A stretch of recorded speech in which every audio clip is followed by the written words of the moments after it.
અમરેલીના લાલાવદરમાં કૂવામાંથી 3 મૃતદેહ મળી આવ્યા છે। આંતરિક ઝઘડામાં મારીને આ મૃતદેહ કૂવામાં ફેંકાયાની આશંકા સેવવામાં આવી રહી છે।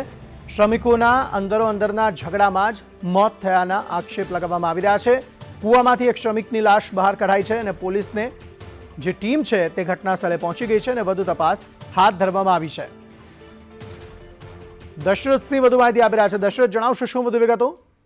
અંકિત, ચોક્કસથી જણાવી દઉં તો અમરેલી જિલ્લાના લીલિયાના લાલાવદર ગામે કુવામાંથી 3 લાશ મળી છે। ત્યારે લાલાવદર ગામના પરપ્રાંતીય મજૂરો કુવામાંથી લાશ મળી છે। ત્યારે ગત રાતે પરપ્રાંતીય મજૂરો અંદરોઅંદર થયેલા ઝઘડામાં ખાબોકિયા હોવાનું પણ અત્યારે ચર્ચાઈ રહ્યું છે અને અંદરોઅંદર ઝઘડો પણ થયો હોય તેવું અત્યારે જાણવા મળી રહ્યું છે। ત્યારે ધક્કુભાઈ થાણાની વાડીના કુવામાં 3 મજૂરોના મોત નીપજ્યા છે। ત્યારે સવારે વાડી માલિક આવતા ઘટનાની જાણ થઈ હતી। ત્યારે અમરેલી ફાયર વિભાગ અને અમરેલીના સાંસદ નારણભાઈ કાછડિયા પણ અત્યારે ઘટના સ્થળે પહોંચ્યા છે અને નારણભાઈ કાછડિયાએ ખુદ કુવામાંથી મૃતદેહોને બહાર કાઢ્યા હતા। ત્યારે કુવામાંથી એક શબને પણ અત્યારે બહાર કાઢવામાં આવ્યું છે અને બાકીના 2 શબ અત્યારે કાઢી રહ્યા છે। ત્યારે ક્યાંક ને ક્યાંક આ સમગ્ર ઘટનાની પોલીસ ઝીણવટભરી તપાસ કરી રહી છે।